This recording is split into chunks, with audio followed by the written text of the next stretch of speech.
pengukuran, khususnya untuk pembacaan alat ukur.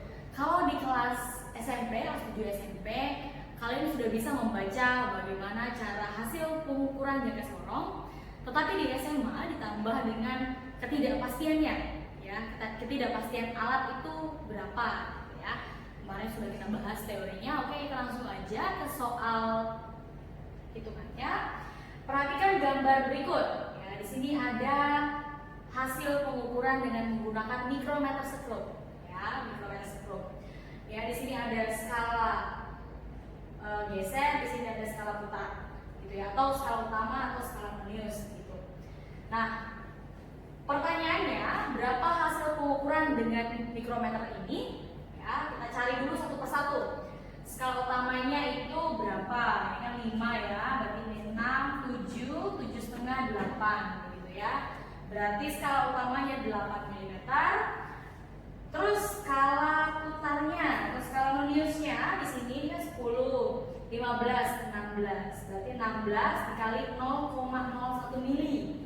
Kenapa? Karena itu adalah tingkat ketelitian dari mikrometer skrup. Berarti dapatnya 0,16 mm.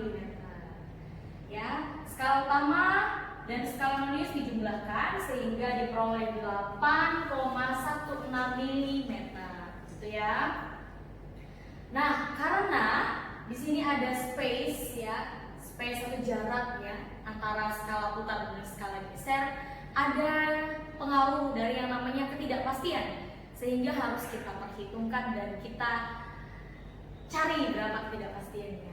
Nah, ketidakpastian dari mikrometer skrup adalah, kita sudah belajar ya, setengah dari tingkat ketelitiannya, TK, saya singkat TK, tingkat ketelitian, berarti setengah dari 0,01 mm itu memperoleh hasil 0,005 mm. Sehingga ditulis begini, jadi hasil pengukuran dengan mikrometer ditulis yaitu berapa hasil pengukurannya, pembacaannya ditambah dengan ketidakpastiannya. Begitu ya, sehingga 8,16 plus minus 0,005 mm. Begitu ya untuk hasil pengukuran dan ketidaktelitian mikrometer skrup. Kan ke soal nomor 2. Nah, perhatikan gambar sebelumnya ya. Ini gambar soalnya.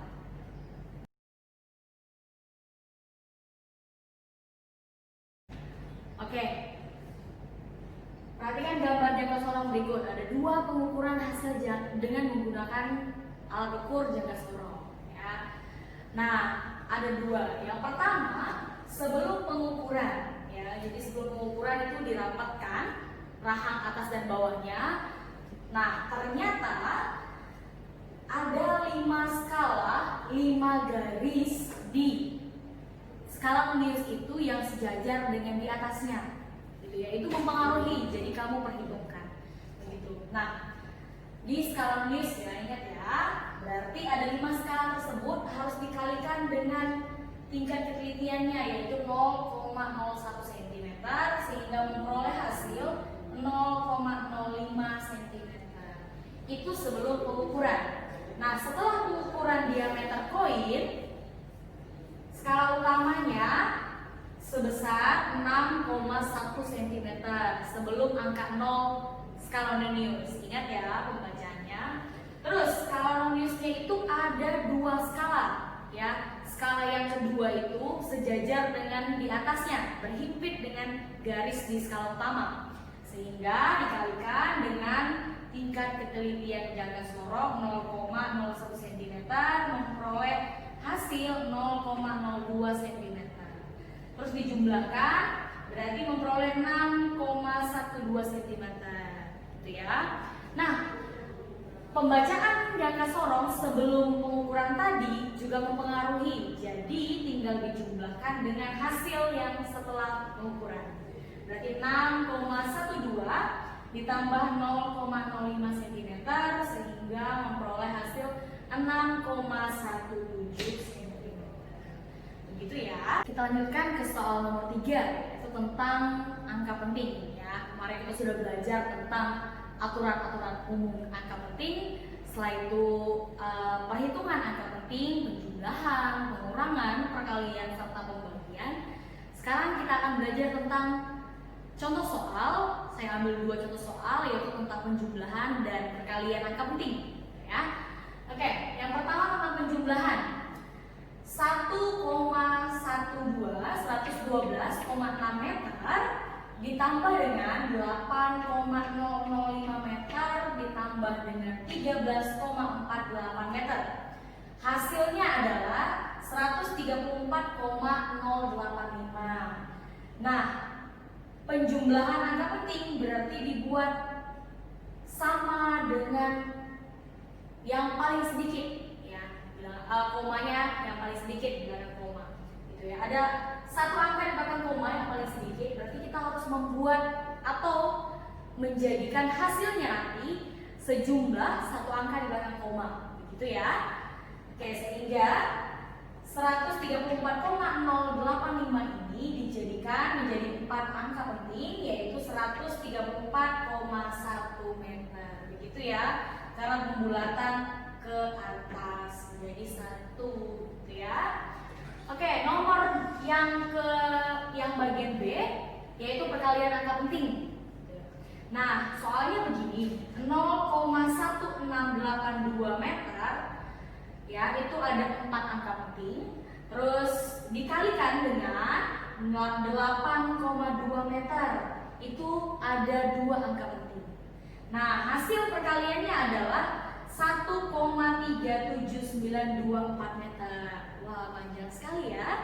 Tapi dengan mengikuti aturan angka penting ya, di sini ada yang paling sedikit yaitu 2 angka penting. Jadi kita harus menjadikan hasil dari perkalian ini tinggal 2 angka penting saja. Mengerti ya? Berarti 249 ini tidak diperhitungkan. Berarti menjadi ini 7 ya. 7 dan 9 ini kan di atas 6. Jadi pembulatannya ke atas sehingga menjadi 1,4 meter. Begitu ya. Oke, kita lanjutkan ke soal nomor 4, yaitu tentang dimensi besaran. Ya. Ada 2 contoh soal. Soalnya begini, tentukan dimensi dari besaran berikut. Ya, yang pertama yaitu tentang tekanan, yang kedua percepatan. Ya. Jadi tekanan itu kan rumusnya P sama dengan F per A. Jadi perbandingan antara gaya dibagi luas ya. Sedangkan gaya itu adalah hasil kali antara massa dikalikan percepatan. Percepatan gravitasi ataupun percepatan dalam gerak translasi itu sama saja satuannya ya, dibagi dengan A. Ya, massa ini kan kilogram, sedangkan percepatan ini meter per sekon kuadrat, sedangkan luas itu satuannya meter persegi. Ya udah, berarti ini tinggal disederhanakan ya. Berarti tinggal M, ya kan? Nah, kilogram ditulis kembali ya, karena ini M-nya di bawah ya, seper M, berarti kalau dinaikkan ke atas menjadi M pangkat negatif 1 dibagi S kuadrat. Gitu ya. Sehingga ditulis dalam dimensi kilogram itu adalah meter M dalam kurung kurawal, kurung siku maaf. Terus ini L dari massa kan length long, itu pangkatnya negatif 1 dikali dengan T itu time ya, pangkat negatif 2. Ini pangkatnya negatif 2 ya, karena per S kuadrat gitu ya. Oke, yang percepatan ini kan persamaannya begini, perubahan kecepatan tiap satuan waktu, sehingga satuannya meter per sekon kuadrat. Meter ini ditulis dalam L, sedangkan S kuadrat itu dalam dimensi T dikuadratkan. Ini mohon maaf, ini negatif 2 ya saudara-saudara. Begitu, terima kasih untuk hari ini, semoga bermanfaat dan dipelajari dengan baik. Sekian.